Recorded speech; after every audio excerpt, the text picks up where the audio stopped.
of Quant-Chain Wireless Solutions to please come up on the stage, the moderator for our panel discussion. Let's have a huge round of applause for them, ladies and gentlemen. Welcome, sir. Let us also welcome our panelists with a huge round of applause. So joining Mr. Rao on stage are our distinguished panelists, Mr. Venkata, founder and CEO of ASIP Technologies. Welcome, sir.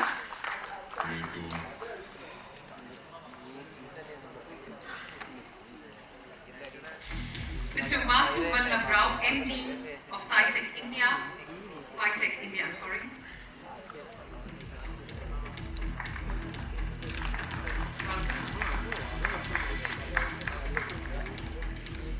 Mr. Kamlesh Pandey, founder and CEO of Krivya Semicon Private Limited.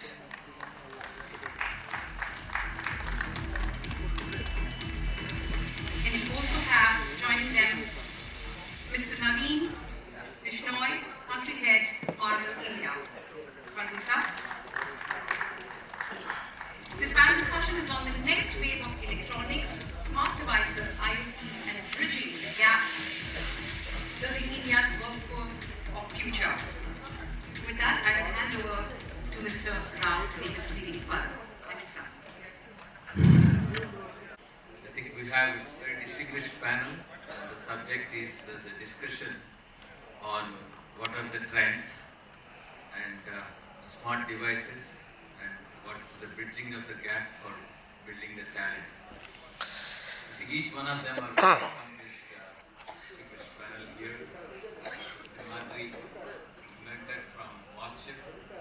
Talking to him, and I believe he's started the first ever long time back GigaCon and Watchip.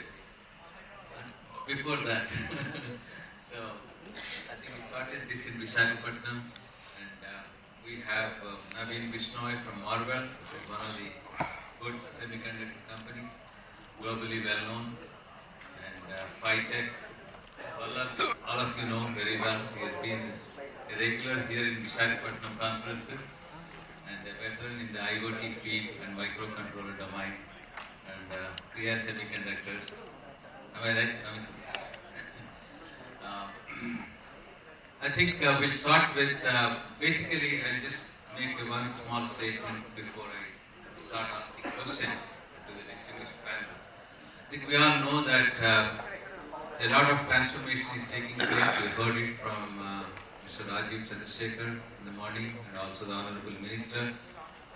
Quite impressive speeches and very up to the point.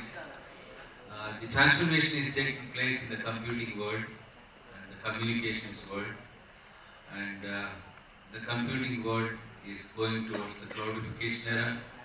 In the communication world, it is moving from 4G to 5G and to a hyper-connected world where anything and everything beyond a mobile telephony, every device that we see around is going to be hyper-connected. And somebody was presenting in the morning about 50 billion devices to be connected by 2030. I think 5G is all about connecting the devices, not just the mobile broadband at high speed, not for high definition telephony access on the mobile. The 5G is going to enable a digital private network segments a lot in the industrial sector, be it in the oil and gas, mining, pharmaceutical industry, the steel industry, and what have you. Many applications are there. So in that context, coming to the subject of electronics, what are the trends that we have? So I would like to ask the first question to Mr. Simhadri, because he has been a veteran, and as Vallabh was mentioning earlier also, AI is definitely a big jargon. Anybody and everybody has to look up to the AI era. But nevertheless, going back to the fundamentals in electronics industry, what are the trends? And the trends will happen only in three areas: technologies, products and systems, and processes. So I would like to know from Mr. Simhadri, what are the trends in technology, products and processes that you see are happening today in the world. Thank you, CSR Levin, also my fellow panel members here. Say, if you look at the panel, we of us are from semiconductors and we are from telecom industry. And also from Alex. Yes. Yeah, yeah. So, before I get in there, see the semiconductor industry and the electronics industry, if you look at it, it has been going through quite a bit of transformation. So when I started my career in Silicon Valley back in 1990, the first company I worked for, we had our own fab, we had our own design, and we had our own assembly packaging and testing. It was called IDT. And today it's part of Renaissance. By the way. And so actually it's not just IDT. Every company in Silicon Valley, Apple Semiconductor, LSI, AMD, all these companies, we had our own fabs. But while we were getting into late 90s, the fabless model started picking up. And this new wave of Broadcoms, Qualcomms, and they came out of nowhere. They had no fab, nothing, just focused on design. They went to TSMC and they just fabricated. And including NVIDIA, people have been talking about it so much. They don't have fabs. So the fabless model has become the main stream right now. The top 20 semiconductor companies you see in the world today, only 4 or 5 left with maybe Dell and Micron and couple of Samsung, maybe Hynix and so what I'm saying is, in India, we should be focusing more on fabless products. Like, the government minister was saying yesterday morning also, they put 76,000 crores for the semiconductor ecosystem, and majority of it is going towards fab. But still there is a significant amount is allocated for DRSC, that is for fabless product companies, and we should focus equally on both. See, on the same token, let's say we have a semiconductor product company, and we are building our own chips and selling. And who's going to buy it? So we also should start focusing on system level. I'm not talking about cell phone, but we have needs for various, we need other products in India. Simple products like smart meters. It's a huge market in India. And if you look at it, most of the companies we're looking at today, smart meters, they're probably, importing the design and chips from somewhere, and they're just probably putting it here. But why can't we create our own smart meters, our own technology? Maybe we can still in the initial. Similarly, the power management. I think that is going to be one of the growth areas in India. If you look at the EV scooters, really picking up in India, and they don't. Every scooter, for example, it needs power management, battery management, and also charging system. And those chips, they don't need really 2 nanometer. Those are the things I think, in my opinion, India should focus on. Creating our own markets, market here, and that should be focused more. Thank you. I think some of you may know Mr. Simhadri has come out with a gadget using the power management IC which they have designed. They came out with an adapter which is about 1/4 the size of the Apple adapter that you use for your laptop. And I myself have used one. It's so light, it's so power efficient, and form factor is very good. It doesn't get heated up, and it has a so efficient. I felt really proud that he got this done in India. A huge round of applause for him. The name of the company is PowerX Battery, and we will be going online, getting into mass production. Yeah, I think it's one of the good devices, and I personal experience has been very good.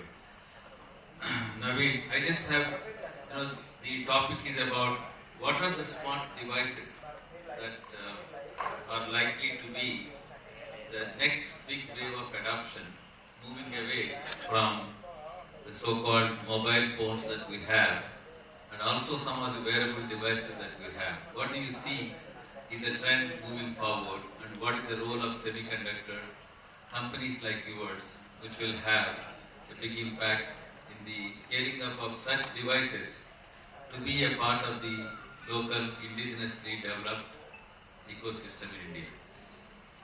Sure. Thank you everyone for being here. I think I'll go beyond the smart devices. My area of focus has been mostly infrastructure, which has been the backbone of all these smart devices and everything we do, right? But what you see, if you take an example of India, India is currently going through the two biggest infrastructure upgrade that we can think of, right? One is the whole physical infrastructure that you see around, right? I came from the airport to here, you see the roads, the bridges, the buildings, and all of that coming up, right? Which is needed for us to ensure that we move into the zone of what we are calling as a developed economy. And the second one is the whole digital infrastructure. And this digital infrastructure is what we see day to day, whether we are dealing with the government, whether we are dealing with each other, whether and that's where the whole digital footprint has started coming in. This digital footprint specifically in India, more than anything else, if you see the smart cities, the smart factories, the smart homes, will be the driving factor for a lot of these smart, or I would say at least the different sensors, the different, the next generation of devices that will bring in that automation and efficiency, right? The more important part which I look at, and I kind of try to tell everybody, is that all of these needs a backbone infrastructure, right? Which means all of this data has to go in somewhere on the cloud to be processed, to be saved, to be moved, and then while doing all of that, keep it secure as well, right? So technology driving would be how this infrastructure is built in to be able to support the workloads, whether it comes from a smart city or a smart factory versus a big enterprises versus the different government schemes allocations. All of that will need infrastructure to move the data. So the connectivity becomes very important, right? Across to do a quick transfer from your device to something in between and then finally to the cloud and then be back. The size of processors, I would say the capability of processors and compute is significantly increasing, right? You saw this week another announcement for the new GPU and other stuff, right? We are talking about 8 terabit speed there, right? But our connectivity is still in gigabits. And the data shows that around 50 to 60% of the time data is moving. So a good 50% of the time your most costly compute infrastructure that you're buying is idle, right?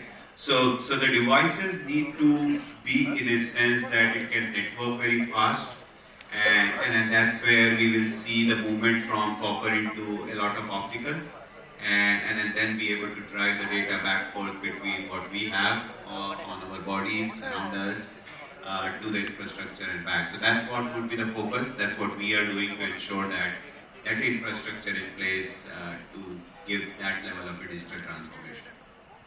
Very good. I think you raised developing BharatNet, which is about a 60,000 crore program to be spent in the next 10 years to connect all 625,000 villages and 250,000 gram panchayats as a part of the digital public infrastructure. What that means is a rural broadband, optical network, as you say. Every village will have 100 gigabit pipe going and touching the Gram Panchayat office, from where the optical network can go on the aerial fiber to reach all the horizontal connectivity of the rural offices, be it a police station, post office, primary health center, or elementary school or high school. And all of them can have the facility of applications like distance learning, telemedicine, or smart agriculture, what have you. That's a very good point that you brought up. Coming in that context, the segue to Vallabh, who is an authority on promoting the IoT ecosystem in India for industrial automation, 4.0. And Here is a gentleman whose office I visited after listening to him about a few months ago in Visakhapatnam. I found quite an interesting bunch of youngsters whom he is leading with his energetic leadership, having the microcontrollers and single board computers and controller based IoT system, embedding even the 5G connectivity or 4G connectivity also into that. So in the light of that, what do you see the today's the topic is smart devices. So we all are using, we've heard of smart home, we've heard of smart cities, we've heard of industrial automation. So what do you think are the applications and where you see the IoT role going forward into the smart digital infrastructure? Thank you, sir. So let me just give a small journey of my experience, and I think we hope we find the answer on that. So the first company which I worked was Make Electronics, which is one of the 3 leading companies in Andhra Pradesh. So Make Electronics, F-Tronics, and Analogic Control. So if you talk about electronics in Andhra Pradesh, especially in Hyderabad, ECIL area, basically. So we started with metering, water metering or electricity. So if you ask or you see your 20-year-old electricity meter, you would see an analog meter, right? So it's a mechanical part. So it's a this mechanical part which is rotating and then giving you the measurement. So we started with the classic or metallurgic part of the mechanical devices. So that is, we can call it as a classic devices. Then we transformed to a digital devices. So what today you are seeing is your digital energy meters. So nowhere now you find that rolling metal disc basically, right? So you have an energy metering chip. So typically what we do is we put a CT, current transformer, and then convert it to ADC and then like the digital data information. So you have the digital devices. Now, what we have had a session before our session basically, the smart metering session basically. So what we have is already the smart energy meters are going on. So where we have added the communication, the data communication and control part to this meter. So the smart energy meter is nothing but your digital energy meter with additional relay and communication. So the data is there. Earlier it was the stationary data. So now the data is moving and helping to control the device. So that is the smart energy meter or the smart devices. So classic devices, digital devices, smart devices. Now we are thinking that we have to adopt the smart devices. We are, I think, little bit now it's too fast. The world is too fast. So it's not like era of computing or era of internet or era of cloud. We will not take decades to adopt the technology. So it will be in few months or few years. So now next step to these smart devices is intelligent devices. So I have given in the previous session a small example.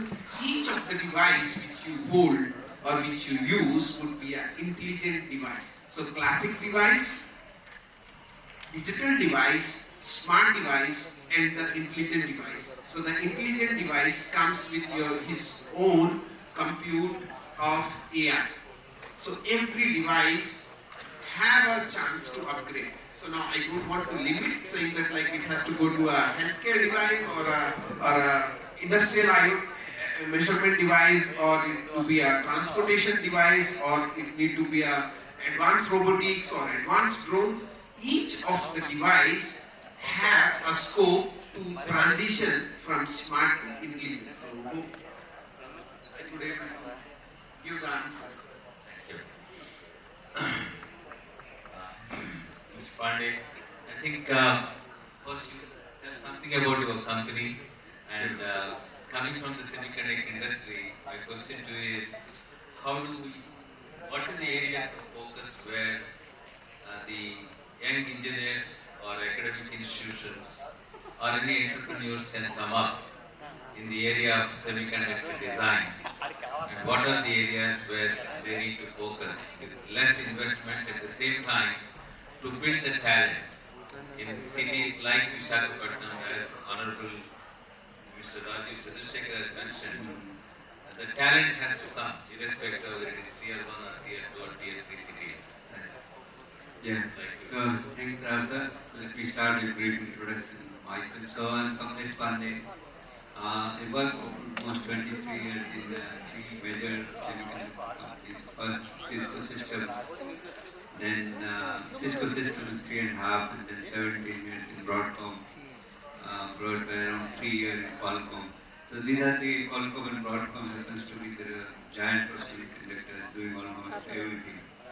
And I happen to be the best architecture in all three companies.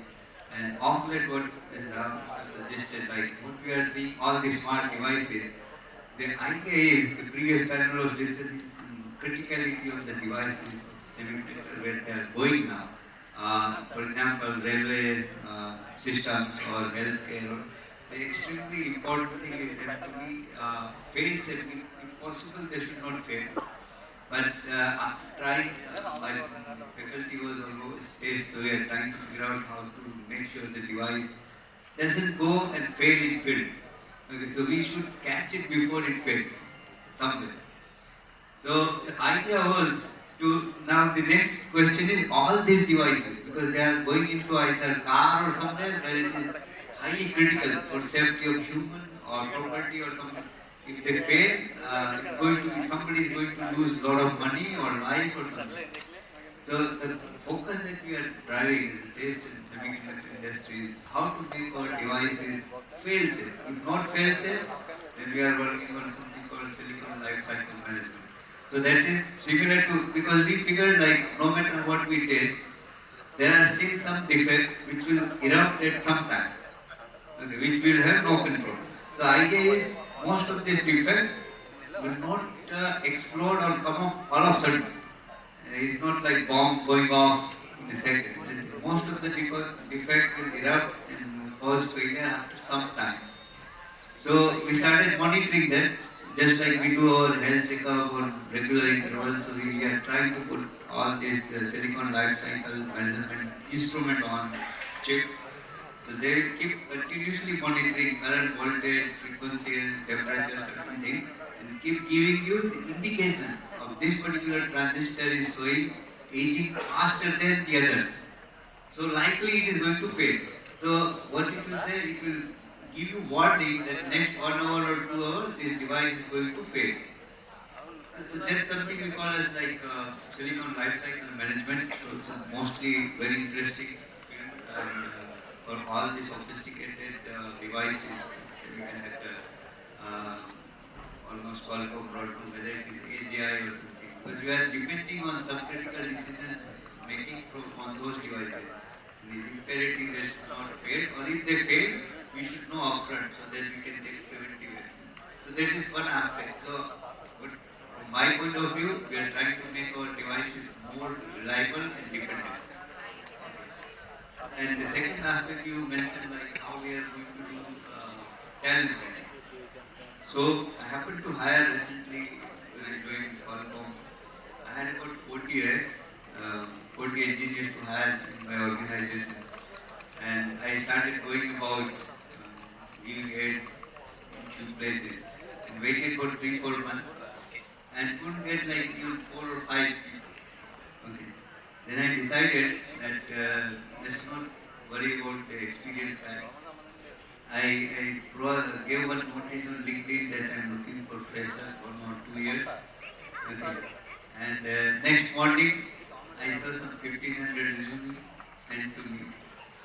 And I asked HR that, because I was working with my HR and they couldn't find anything. They find very random or weird. So I took up all that screen time and hired about 45 engineers. Mostly not necessarily on the VLSI or anything. but they are good engineers.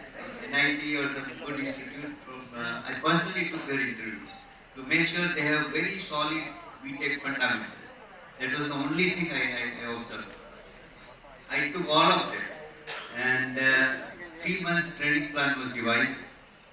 All 3 guys, most of them had never worked with Verilog or semiconductor. They started working on IC design. So see, so what I suggest, you focus on good engineering concept and engineering talent. So there can be only either good engineer or bad engineer. Okay. So there is no in between. Bad engineer, you cannot teach them anything. Okay. And during BTech, try to understand most of your concepts. Digital, electronics, analog, physics, device physics, communication engineering. Create your good solid base, and I think somebody is going to recruit you. So that's what my take is on this. Thank you. Coming back to you, Yes, you so have this.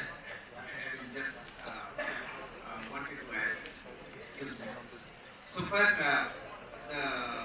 mainly because we have been doing a lot of university programs, so what we saw in just couple of years, if you see, a lot of core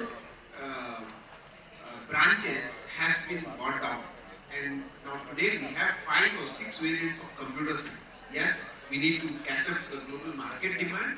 Yes, we are doing correct, but slowly we are trying to lose our core engineering stuff. And then I think there is a huge need of re-looking into the curriculum.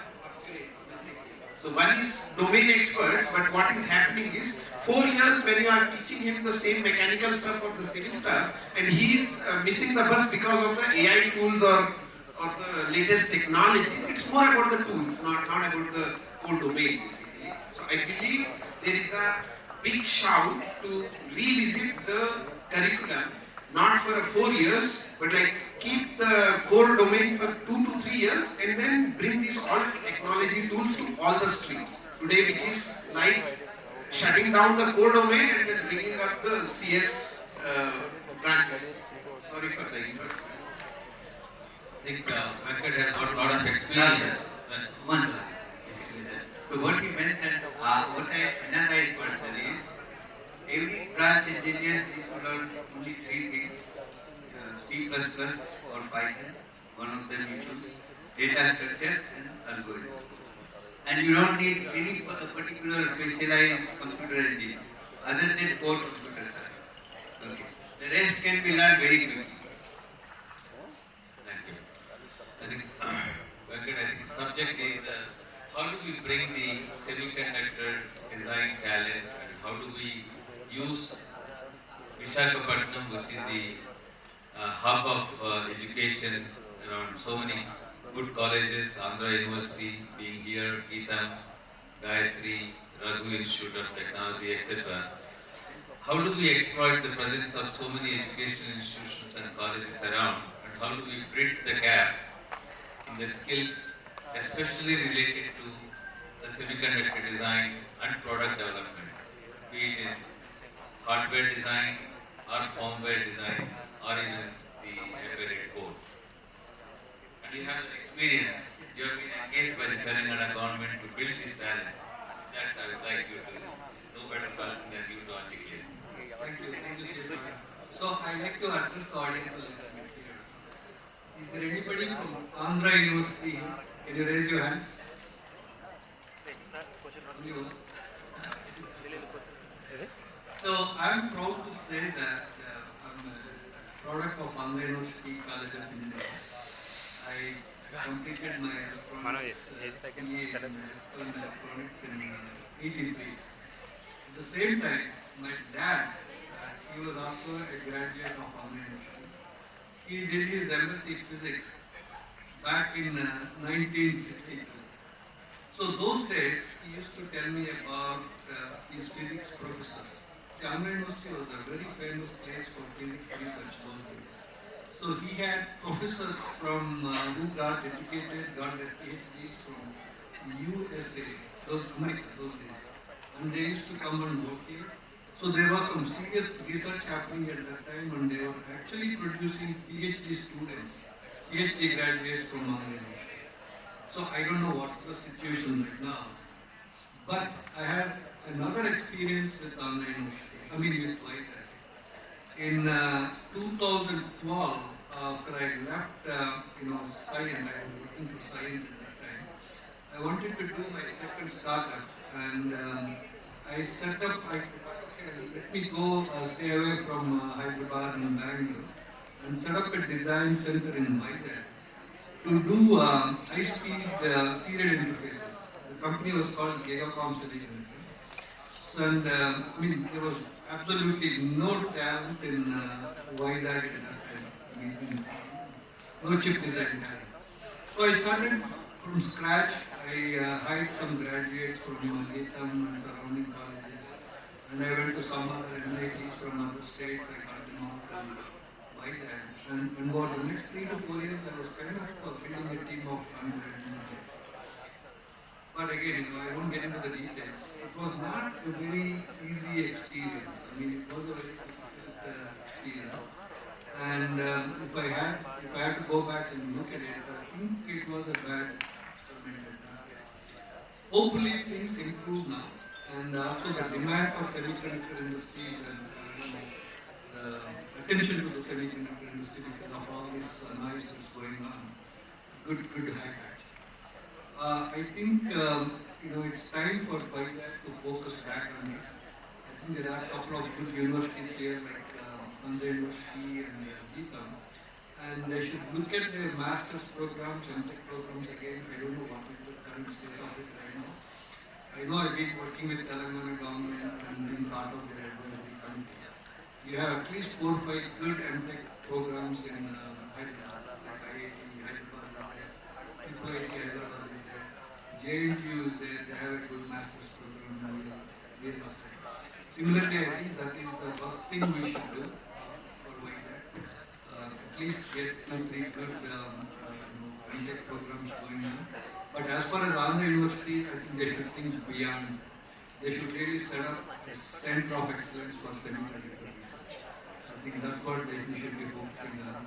And as the minister said earlier, once you start creating the talent, the jobs and the industry automatically will follow. Thank you. Naveen, you coming from the semiconductor field, I think what I would like to know from you is what are the opportunities, how do we utilize the Cadence or Synopsys or Metagraphics kind of platforms which has their own certification programs and they run their own university. How do we exploit them? Is there an opportunity that you see for some of them to be followed in the cities like Visakhapatnam by the youngsters, and whether they can enroll some of these, act like franchisees for that program so as to groom the talent, so as to bridge the so-called gap in talent program, building up. Exactly.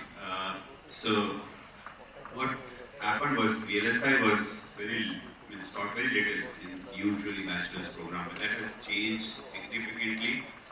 Between electronics, computer, electrical branch, there is sufficient VLSI curriculum currently there exists, right?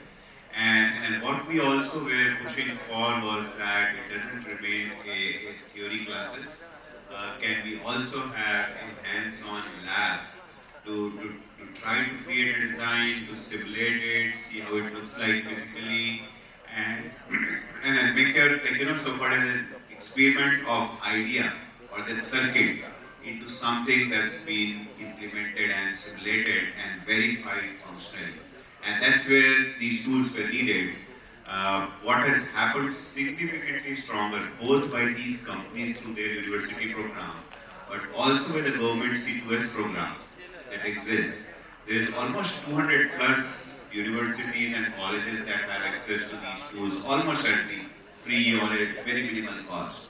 And what that means is that you have it at the hands of your, in your computer to be able to go write a code, try to synthesize it, try to simulate it, and then be able to validate your idea, right? Whether it's a clock you're using or or a FIFO circuit or something like that. And that's very important part of the learning the skills that all the gentlemen were talking about, that primarily it comes to the point about is the foundation, right? And foundation is you know how to design a circuit and then have you ensured that the circuit is simulated, verified and all of that. So that's a very important part of any education, any curriculum, any certification that needs to be explored. In fact, we are trying to mandate even for the government through these things that how can some of these projects be actually taped out so that it's not just again a project which is only simulated, but can it go as a circuit in something and taped out, and then you have a real silicon to be able to also validate that and feel that yes, I said it will run so much megahertz, and yes, it's running and it's doing what I intended to. So those are the programs that exist. The university needs to tie up with C2S, these EDA companies, and ensure those programs are embedded inside the curriculum in the last 2 years of the bachelor's program, in both the years of the master's program, and that's what industries are looking for. Thank you. Well, I think when I was talking, I think that time, few months ago, the so-called our HPCL as a refinery in this city, our steel plant, all of them require lots of instrumentation engineers. If the world is only going to talk about AI, ML, Python coding, as Mr. Pandey was also talking about, how do we see the evolution of the instrumentation engineers which are very much required to handle the current digital transformation of the manufacturing industry taking place?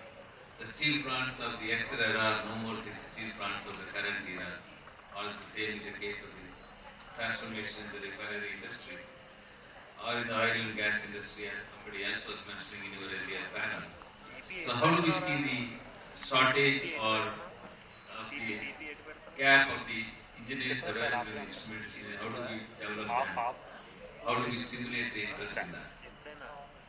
So, as I already told, so there is a problem, but at the same time, the technology is what we are speaking is also giving a solution.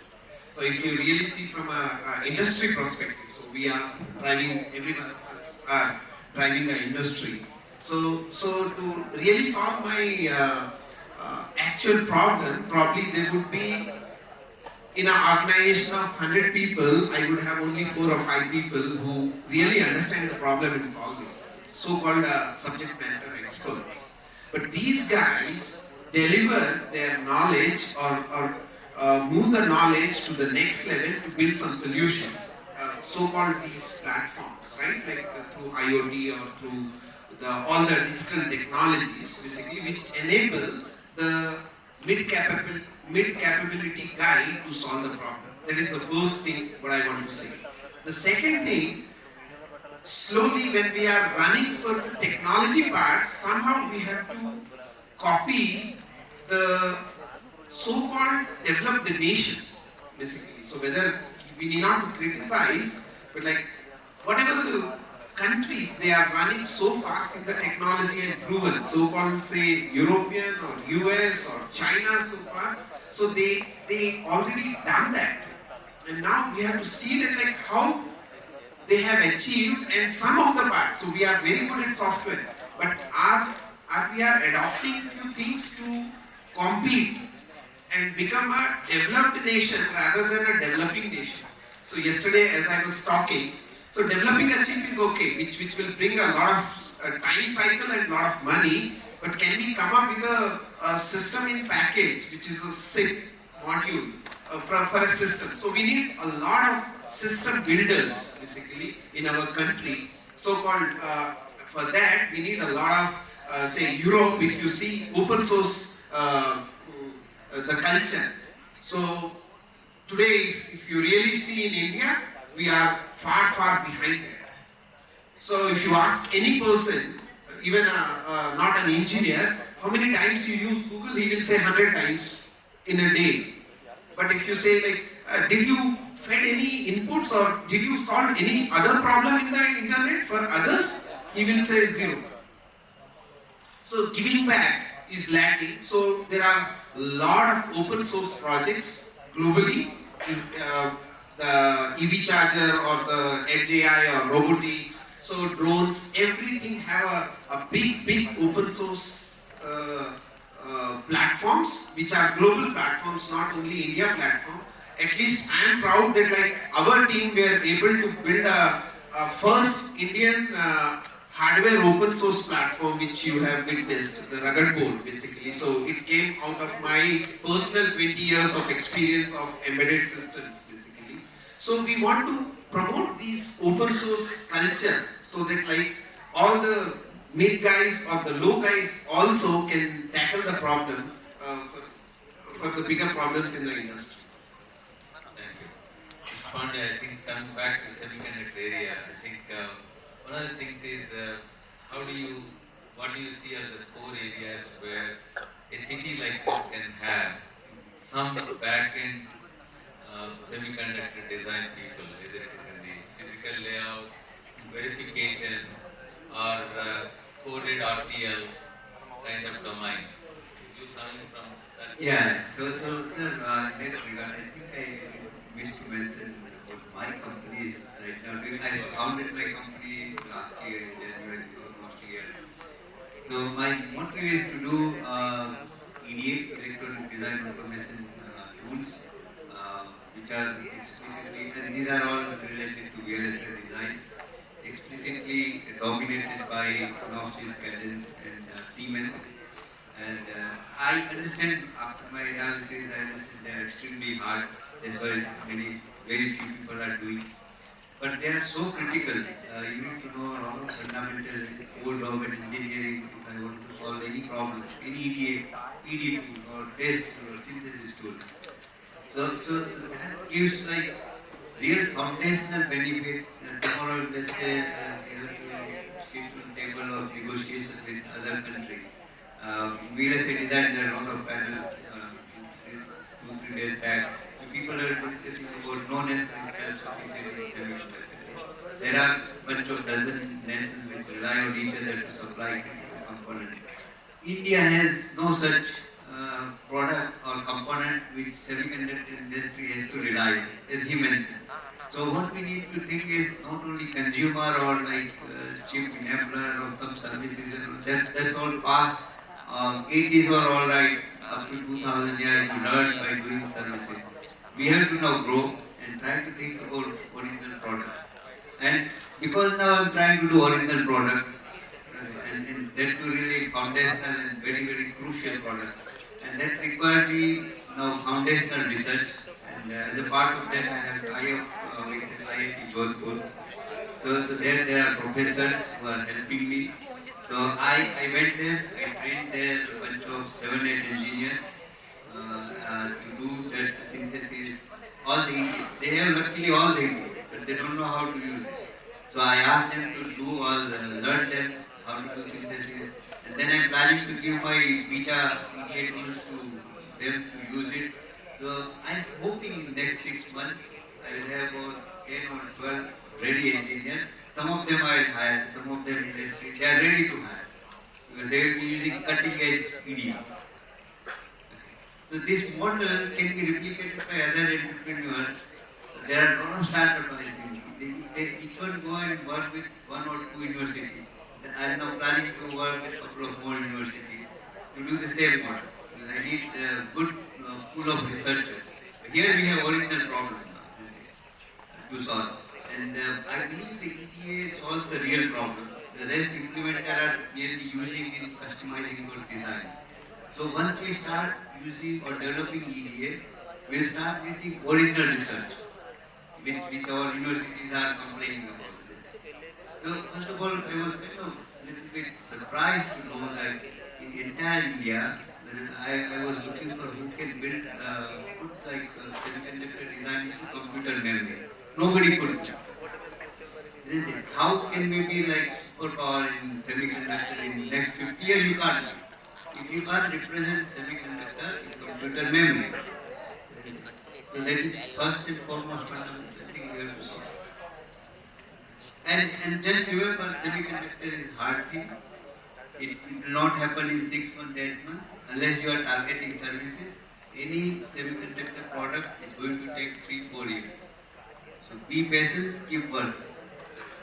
Thank you.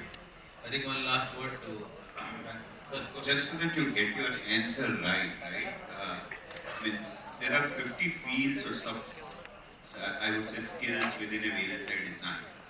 And there's no formula to say that it should start with verification, PD, layout or XYZ, right? I would turn the question around is that if you pick the top 5 or top 10 universities here, pick the faculties who have been teaching, what's their expertise? Are they from the digital background or analog background? Are they doing the design or they are in the implementation side? And probably work with them, whatever their expertise, to create those skills and then sell it to a company saying, hey, we have this set of 10, 20, 50, 100 who's an expert in layout or in design or in physical, and then invite them to start the first step. That would be more realistic rather than just going saying, oh, Bangalore work this way, Pune work embedded, Hyderabad work something. I don't know what will work in Vizag. I would want to learn and then maybe put up a solution. Thank you. I think that's a good input. Okay, for you, the last word. Again, the same thing. Talent development. Okay, so do we take the product development using the subsystems and system on chip and network on chip modules which are already there? How do we build on that and then develop a product engineering services? And this can be the last question because you are the right person. I would also like to give a little bit summary of that. Right. After that we have summary. Yeah. Good speak. And so definitely, as I said, right, we are, we've been a software IT country and there's been so much focus on semiconductor chip design in the last 20 years. We're already bragging that we have 20% of the world's chip workforce in India.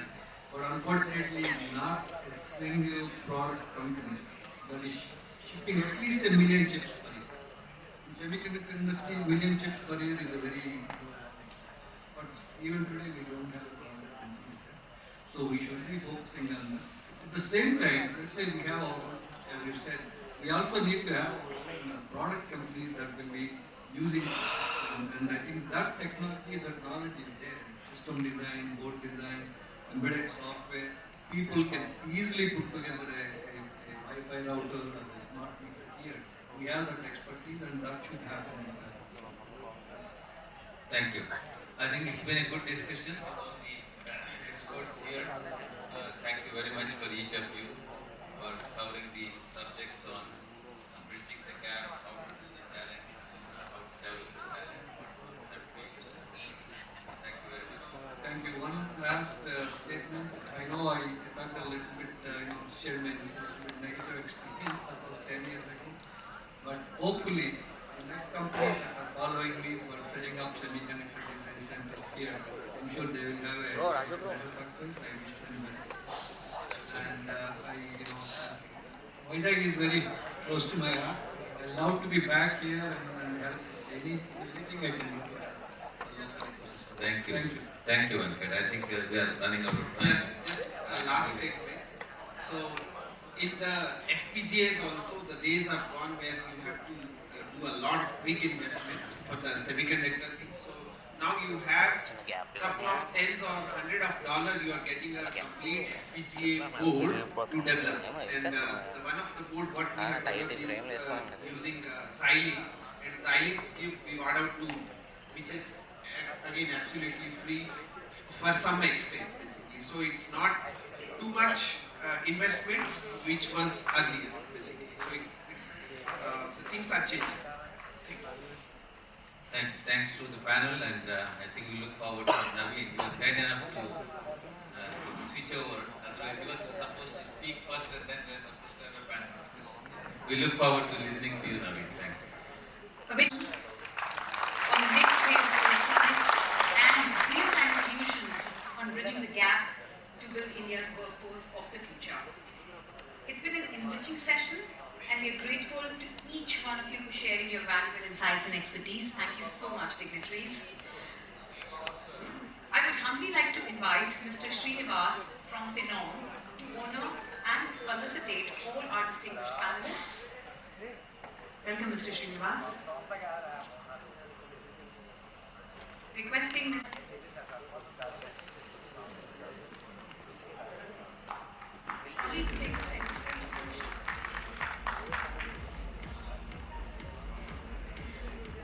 Mr. Venkata Simhadri. Thank you so much, sir.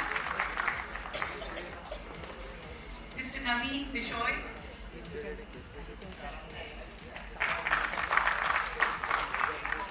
Mr. Kamlesh Pandey.